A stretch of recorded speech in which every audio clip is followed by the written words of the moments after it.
Selamat datang di Beetle Channel, semoga kita bahagia. Jangan lupa subscribe, like, komen, dan share agar channel ini semakin berkembang.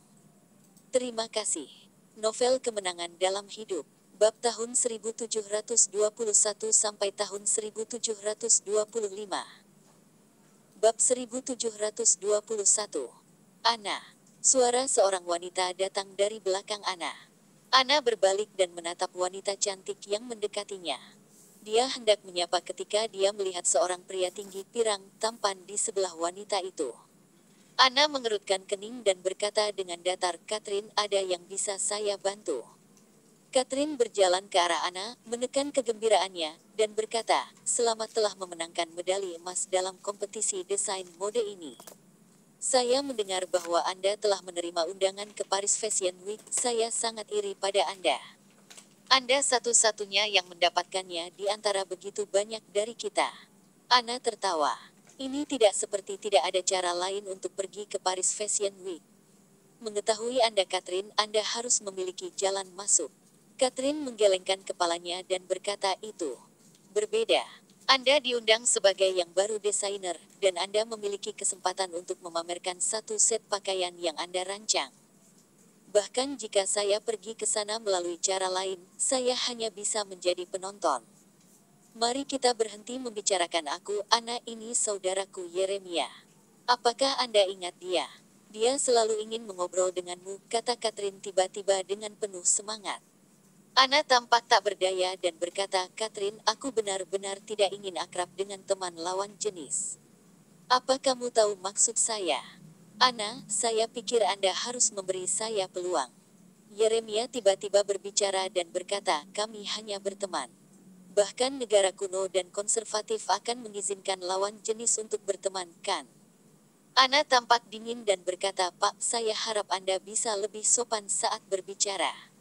Saya tidak akan mentolerir Anda berbicara tentang sesuatu yang diskriminatif atau konyol begitu saja." Sudut mulut Yeremia berkedut, dan dia berkata, "Maaf, saya tidak berarti itu. Tahu besok adalah hari ulang tahunmu, jadi ingin mengadakan pesta ulang tahun untukmu. Bisakah saya?" Seolah takut Ana akan menolak, dia berkata dengan tergesa-gesa, "Aku tahu keluargamu ada di Summerland, jadi kali ini kamu hanya bisa menghabiskan hari ulang tahunmu sendirian di Amerika Serikat. Dan juga mengundang semua teman dan mentor Anda dari kursus desain mode Anda. Semua orang sangat senang menghadiri pesta ulang tahun Anda. Ana, maukah kamu memberiku kesempatan?" Ana tampak tak berdaya dan berkata, "Tuan Yeremia, mengerti apa yang Anda pikirkan, tetapi pertama-tama, saya benar-benar tidak tertarik pada Anda. Kedua, saya tidak benar-benar ingin menghadiri pesta ulang tahun ini, jadi saya harap Anda bisa mengerti." Yeremia cemas. Dia berkata, "Anda adalah perancang busana terbaik dan Anda memiliki keluarga yang kuat sementara saya adalah pewaris masa depan perusahaan produksi pakaian terbesar di Amerika Serikat. Bukankah kamu surga? Pikir kita adalah pasangan yang dibuat di Haven. Sial, orang asing yang tahu istilah canggih seperti itu. Apa yang menyenangkan?" Sebuah suara terdengar tanpa peringatan, menyebabkan orang-orang yang hadir tiba-tiba melihat ke atas. Ana melihat Jasper menaiki tangga dan dia memiliki ekspresi tidak percaya di wajahnya. Sementara itu, wajah Yeremia langsung murung. "Siapa kamu? Mengapa kamu di sini? Bukankah Amerika Serikat dikenal sebagai negara paling bebas di dunia? Karena ini bukan kediaman pribadimu, apa hubungannya denganmu apakah aku di sini atau tidak?" Setelah Jasper selesai berbicara, dia menghampiri Ana dan menawarkan lengannya secara alami. Ana menutup mulutnya dan tertawa. Kemudian, dia mengulurkan tangannya untuk mengaitkannya di lengan Jasper. "Gadis pintar." Jasper tampak senang. Dia memiringkan kepalanya dan berkata kepada Yeremia, yang wajahnya dipenuhi dengan kecemburuan dan marah, "Orang Barat bahkan berpikir untuk meletakkan tanganmu padanya. Sebuah pertandingan yang dibuat di surga. Mengapa Anda tidak melihat diri Anda sendiri untuk memeriksa apakah Anda cocok dengannya? Merek pakaian terbesar di Amerika Serikat. Apakah itu bagus? Saya memiliki perusahaan swasta terbesar di Summerland, merek ponsel terbesar di dunia, dan perusahaan internet paling menguntungkan secara global. Apakah Anda melihat saya mengatakan itu kepada semua orang yang saya lihat? Setelah Jasper mengatakan itu, dia menarik Anna pergi. Sementara dia berjalan pergi, dia bergumam, "Lihatlah orang-orang yang bergaul denganmu di sini. Mereka semua melihat Anda seperti serigala menatap sepotong daging. Bukan hal yang baik bagi wanita untuk datang ke negara asing sendirian. Anda harus tahu bagaimana melindungi diri sendiri, mengerti? Juga, gaun macam apa ini? Kenapa bahumu di luar? Kenakan mantelku. Bagaimana jika kamu masuk angin?" Bab 1722. Monyet Somerlin sialan, berhenti dengan benar di sana. Suara marah Yeremia datang dari belakang dan Jasper berhenti di tengah jalan langsung. Dia perlahan berbalik, menyipitkan matanya, dan menatap Yeremia yang tinggi, yang menerobos dengan agresif. "Bisakah saya menganggap apa yang baru saja Anda katakan sebagai diskriminasi rasial? Di Amerika Serikat, diskriminasi rasial adalah kejahatan yang sangat serius. Namun, itu tergantung pada situasinya. Misalnya, jika seseorang dari Somaliland didiskriminasi secara rasial oleh seseorang dari Amerika Serikat, tidak ada yang akan peduli. Selain itu, pria ini juga merupakan anak dari pemilik brand clothing terbesar di tanah air. Jelas ini bukan pertama kalinya Yeremia melakukan sesuatu seperti ini. Dia mengangkat jarinya ke hidung Jasper dan berkata, "Sialan kau, monyet Sommerland, kaulah yang mempermalukanku lebih dulu. Kamu pikir kamu siapa? Aku akan mendorong kepalamu ke toilet." Jasper menoleh dan melihat sekeliling. Dia melihat menara anggur yang terdiri dari gelas-gelas anggur di atas meja di sebelahnya dan melihat sebotol anggur merah yang belum dibuka di sebelahnya. Tanpa sepatah kata pun, Jasper mengambil botol anggur merah, mengayunkannya, dan membenturkannya ke kepala Yeremia. Langkah tak terduga ini menyebabkan Catherine dan para wanita di sebelahnya berteriak kaget. Yeremia juga tidak menyangka Jasper punya nyali untuk melakukan ini. Dia dirobohkan oleh botol dan jatuh ke menara anggur. Menabrak. Menara itu dihancurkan oleh tubuh Yeremia yang runtuh. Anggur merah memercik kemana-mana dan gelas-gelas anggur pecah berkeping-keping. Adegan itu tampak mencengangkan. Jasper menjatuhkan botol anggur merah di tangannya yang hanya tersisa mulutnya dan berkata kepada Yeremia yang terbaring di reruntuhan, "Jaga mulutmu. Amerika Serikat hanyalah negara imigran dengan sejarah ratusan tahun. Nenek moyang Anda berasal dari Eropa atau India asli. Terus terang, mereka semua adalah ras campuran, jadi mengapa mereka memenuhi syarat untuk mendiskriminasi negara dengan warisan budaya 5.000 tahun? Kamu brengsek. Saya ingin menuntut Anda. Saya ingin mengirim Anda ke penjara dan saya ingin Anda bangkrut." Yeremia meraung sambil memegangi kepalanya. Dia ditutupi cairan merah dan tidak ada yang tahu apakah itu darahnya atau anggurnya. "Sebelum itu, tolong tunggu surat pengacara saya." Ana berdiri dan berkata dengan dingin kepada Yeremia, "Ada kamera pengintai yang dipasang di mana-mana. Saya akan membiarkan pengacara saya mengambil bukti sesegera mungkin. Itu akan membuktikan bahwa kaulah yang pertama mendiskriminasi dan menghina kami secara rasial. Saya juga dapat melihat Anda mengarahkan jari Anda ke pasangan saya sebagai serangan pribadi, yang membuatnya melakukan serangan balik dengan panik. Pengacara saya akan membahas diskriminasi rasial dan serangan pribadi Anda dengan Anda. Anda sebaiknya mempersiapkan gugatan ini dari tim pengacara saya terlebih dahulu." Setelah Ana selesai berbicara, dia bahkan tidak melihat ke arah Yeremia yang tercengang. Sebaliknya, dia mengangkat kepalanya untuk melihat Catherine, yang panik dan bertanya-tanya apa yang harus dilakukan. Dia melanjutkan, "Catherine, aku harap kita akan tetap berteman di masa depan."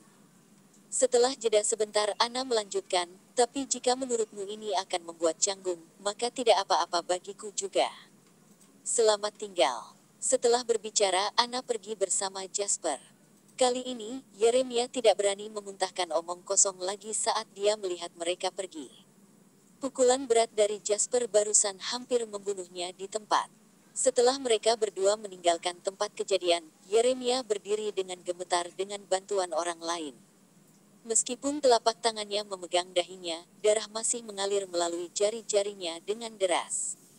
Jeremiah menggertakkan giginya dengan kebencian dan berkata dengan kejam, "Jika Ana tidak mendukungnya, aku akan membunuh monyet Summerland terkutuk itu." Yeremia, itu sudah cukup.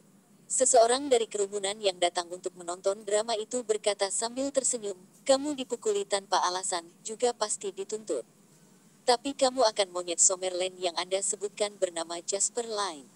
Dia benar, dia memang pemilik perusahaan swasta terbesar di Summerland, dan baru hari ini, dia membeli Nokia seharga 25 miliar dolar AS. Berapa nilai pasar perusahaan ayahmu lagi? 3 miliar dolar. Yayasan JW-nya menyebabkan pasar saham Amerika Serikat mencapai batas perdagangan selama beberapa hari. Sampai sekarang, masih ada ratusan miliar dolar di kumpulan modal. Bab 1723. Uang yang kamu dan ayahmu miliki hanyalah uang saku dibandingkan dengan miliknya. Jangan memprovokasi dia. Apakah dia membutuhkan Ana untuk mendukungnya? Jika dia mau, dia bisa membuat perusahaan Anda bangkrut dan menuntut Anda sampai Anda tidak punya apa-apa lagi. Mendengar kata-kata ini, wajah Yeremia memucat. Tidak diketahui apakah itu disebabkan oleh kehilangan darah yang berlebihan atau ketakutan. Di lantai bawah, Ana berdiri di lift dengan wajah cemberut. Saat dia keluar dari pintu lift dan melangkah ke jalan di luar, Ana kembali ke dirinya yang semula. Ah, dia memeluk leher Jasper. Dia sangat senang, dia berteriak dan melompat dengan joy. Jasper terkejut olehnya, tetapi ketika dia merasakan tubuh Ana yang hangat dan kenyal bergesekan dengannya, Jasper juga menjadi senang. "Kapan kamu datang? Mengapa Anda tidak mengatakan apa-apa ketika Anda pertama kali menelepon? Ini sangat tiba-tiba." Ana menatap Jasper dengan mata berbinar. Biasanya, dia tidak akan begitu bersemangat. Namun, karena dia tidak mengharapkan ini, kejutan ini begitu tiba-tiba sehingga bahkan Ana tidak bisa menekan emosi di dalam hatinya. Jasper tersenyum dan berkata, "Aku hanya ingin mengejutkanmu." Ana berkata sambil mengerucutkan bibirnya, kurasa kamu akhirnya menemukan hati nuranimu." Jasper tertawa dan menjawab, "Tidak masalah jika saya menemukannya atau dimakan anjing, pada akhirnya, saya ada di depan Anda sekarang." "Apakah kamu di sini untukku?" tanya Ana lembut. Jasper menyeringai dan berjalan ke sisi jalan sambil memegang tangan Ana. Lalu, dia menjentikkan jarinya dengan ringan. Setelah itu, seolah-olah ajaib, seluruh kota diterangi dengan lampu warna-warni. Ana mendongak dan melihat gedung pencakar langit yang tak terhitung jumlahnya di sekitarnya. Semua lampu dan layar tampilan telah mengubah warna primernya menjadi ungu muda. Ungu muda adalah warna favoritnya. Bukan hanya gedung pencakar langit yang bisa dilihat Ana, hal yang sama berlaku untuk semua bangunan setinggi lebih dari 100 meter di Los Angeles yang dilengkapi dengan papan pajangan elektronik atau strip lampu. Adapun taksi di jalan, warna ungu yang mempesona juga muncul di pajangan kecil yang menempel di atapnya. Pada saat ini, tidak ada yang tahu apa yang terjadi. Semua warga Los Angeles menyaksikan dengan bingung saat kota tempat mereka tinggal diselimuti dan dicat ungu. Segera setelah itu, semua cahaya ungu meredup dan kemudian secara bertahap memudar. Tepat ketika semua orang, termasuk Ana, mengira itu hanya kecelakaan, layar tampilan dan strip lampu itu menyala lagi. Kali ini, yang muncul adalah satu set hitungan mundur. Menghitung mundur 19 jam, 21 menit, dan 33 detik. Itu terus berubah sampai mencapai 0. Seluruh kota menghitung mundur dan merayakan ulang tahunmu untukmu. Bab 1724. Kata-kata yang diucapkan Jasper di telinga Ana hampir membuat Ana pingsan. Dia tidak menyangka Jasper akan menghabiskan begitu banyak uang untuk mengejutkannya. Dia melihat orang yang lewat di samping di jalan saat mereka berbisik satu sama lain dan menebak apa arti hitungan mundur. Kemudian, dia melihat ke seluruh kota Los Angeles, kota terbesar kedua di barat Amerika Serikat dan kota terbesar di negara bagian itu, saat hitungan mundur memenuhi setiap sudut. Ana mengerutkan bibirnya dan terdiam. "Apa yang salah? Apakah kamu tidak menyukainya?" Jasper panik. Semua ini diatur sesuai dengan ide-idenya. Tentu saja, pihak Henry lah yang menarik tali sementara Jasper hanya perlu membayar. Tetap saja, hitungan mundur lebih dari 10 jam saja sudah merugikan Jasper setidaknya 6 juta dolar AS. Namun, uang dan pikiran ini tidak seberapa dibandingkan dengan bantuan Ana kepada Jasper. Karena itu, jika Ana sama sekali tidak menyukainya, pikiran dan usaha itu benar-benar tidak setimpal. Tidak, aku sangat menyukainya. Ana menatap Jasper dengan mata terik dan berkata dengan lembut, hanya saja aku tidak pernah berpikir kamu akan menyiapkan ini untukku. Sambil tertawa kecil, Jasper merasa sangat lega dan menjawab, ini baru permulaan. Ikut denganku. Setelah Jasper selesai berbicara, dia menarik Ana ke dalam mobil. Mobil itu diam-diam meninggalkan Los Angeles. Di jalan orang bisa melihat tanda-tanda elektronik menghitung mundur di mana-mana. Tak terhitung banyaknya orang yang memotret atau bertanya kepada seseorang apa yang sedang terjadi, tetapi mereka ditakdirkan untuk tidak pernah mendapatkan jawabannya. Setelah mobil meninggalkan pusat kota Los Angeles, mobil melaju ke Gunung Halaf di sebelah tanda halafu besar yang terkenal di dunia. Orang dapat melihat Teluk Santa Monica dari kejauhan dan seluruh kota Los Angeles di dekatnya. Angin gunung bertiup lembut. Setelah Ana turun dari mobil, sekilas dia melihat seluruh kota Los Angeles bermandikan cahaya ungu lembut. Pada saat ini, gambar seperti mimpi membuat Ana merasa seolah-olah dia sedang dalam mimpi.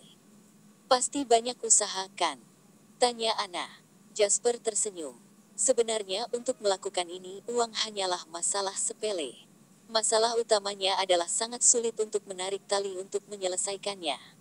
Untungnya, Henry cukup baik dalam aspek ini. Jika mereka santai, bicarakan saja dengan mereka sampai mereka setuju.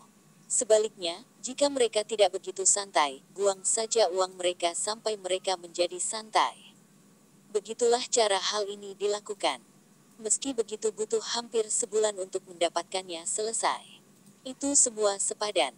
Dengan meremas tangan Ana, Jasper berkata, aku ingin memberimu ulang tahun yang tak terlupakan, itu saja. Ana menatap Jasper, mengerucutkan bibirnya, dan tersenyum. Ini memang ulang tahunku yang paling tak terlupakan. Ana dan Jasper sedang duduk di lantai D observasi di Gunung Halafu tanpa mempedulikan gambar mereka. Kemudian Ana menyandarkan kepalanya ke Jasper. Pada saat ini, tidak ada dari mereka yang menyebutkan urusan bisnis atau rumah tangga. Mereka juga tidak menyebutkan hubungan di antara mereka. Ini adalah saling pengertian di antara mereka. Ana memejamkan matanya sedikit dan berkata, akan luar biasa jika aku bertemu denganmu lebih awal. Sekarang belum terlambat, jawab Jasper. Tidak. Ana tidak mengangkat kepalanya, tetapi dia sepertinya melihat ekspresi sedih Jasper. Dia melanjutkan, sudahlah, jangan pikirkan itu. Setelah mereka meninggalkan Gunung Halafu, langit menjadi cerah.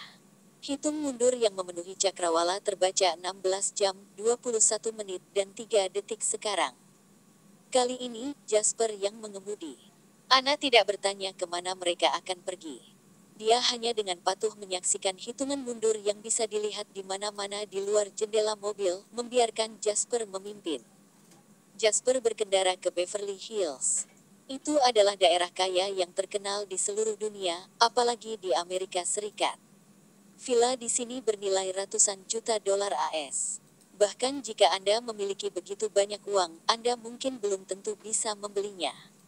Lagi pula orang yang membelinya harus memiliki status sosial tertentu.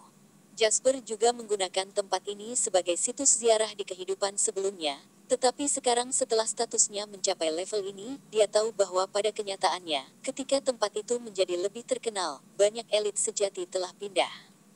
Orang-orang yang menggantikan mereka adalah selebriti, bintang sepak bola, dan pemula.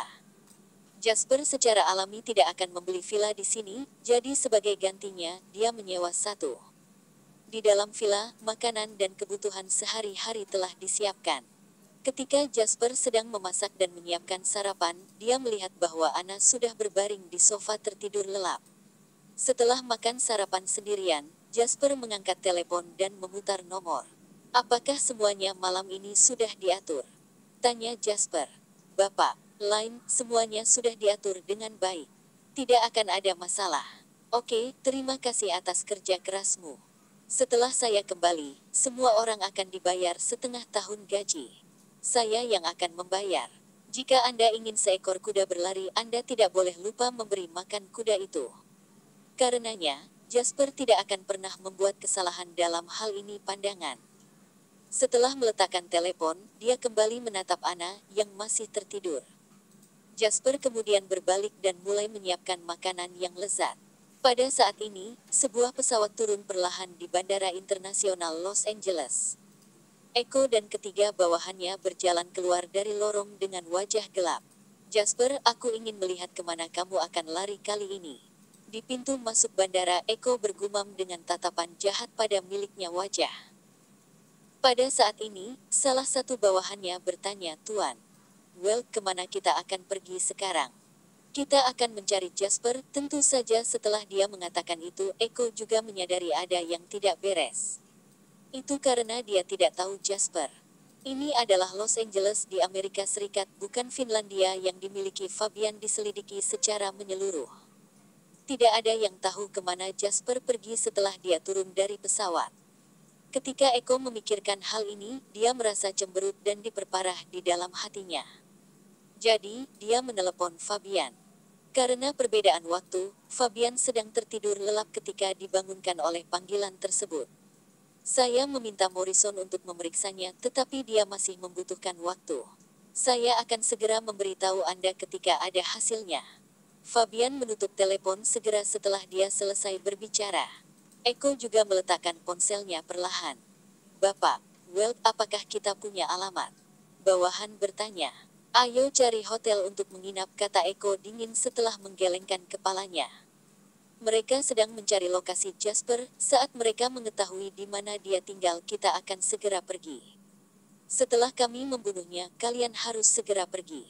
Echo memandang ketiga bawahannya dan berkata perlahan, kalian bertiga adalah pejuang maut yang tumbuh bersamaku.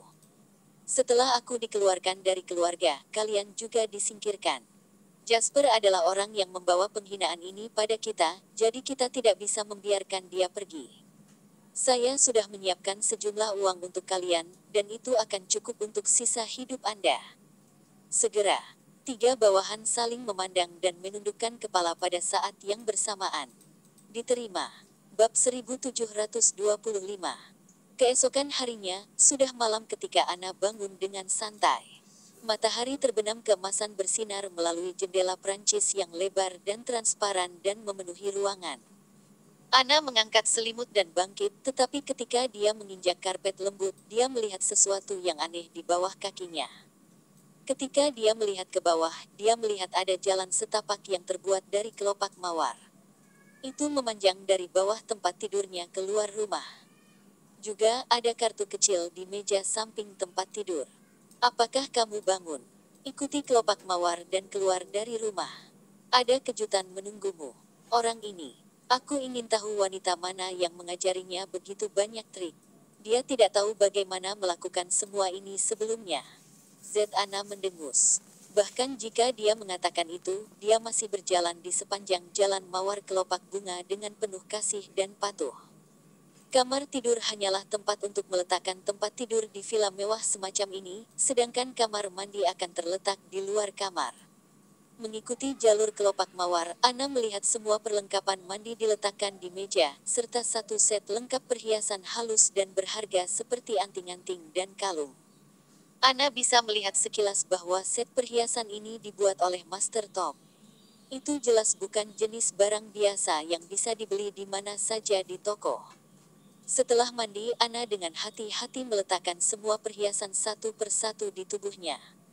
Pada saat ini, Anna, yang berdiri di depan cermin, memandang dirinya dengan puas. Kemudian, dia berbalik dan meninggalkan kamar mandi. Jalur kelopak mawar masih memanjang, dan kali ini, menuju ke ruang ganti. Setelah dia berjalan ke ruang ganti mengikuti jalan yang Anna lihat satu set panjang. Setelah dia berjalan ke ruang ganti mengikuti jalan setapak, Anna melihat satu set gaun panjang diletakkan di gantungan di tengah.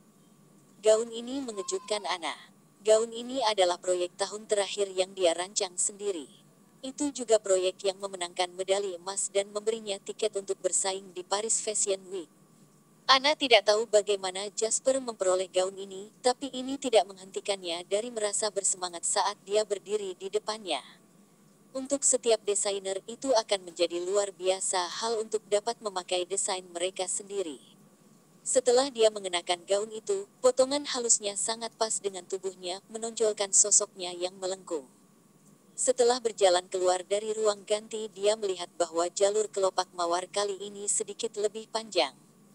Ana mengikuti jalan setapak dan berjalan ke ruang makan. Ada meja makan kecil di dalamnya. Sudah cukup bagi seorang pria dan seorang wanita untuk menjaga jarak yang halus tapi tetap tidak kehilangan keintiman.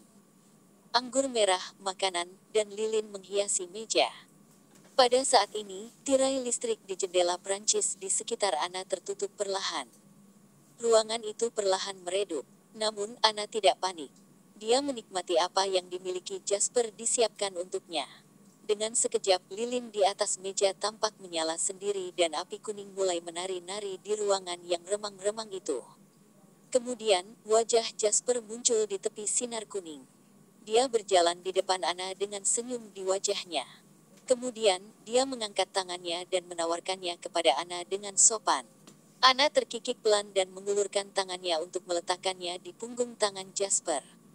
Jasper memiliki senyum di wajahnya saat dia berbalik tangannya di sekitar dan memegang jari-jari Ana yang adil dan lentur.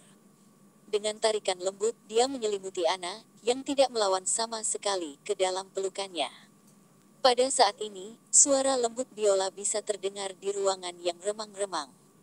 Bersambung, terima kasih telah menyaksikan dan mendukung channel ini.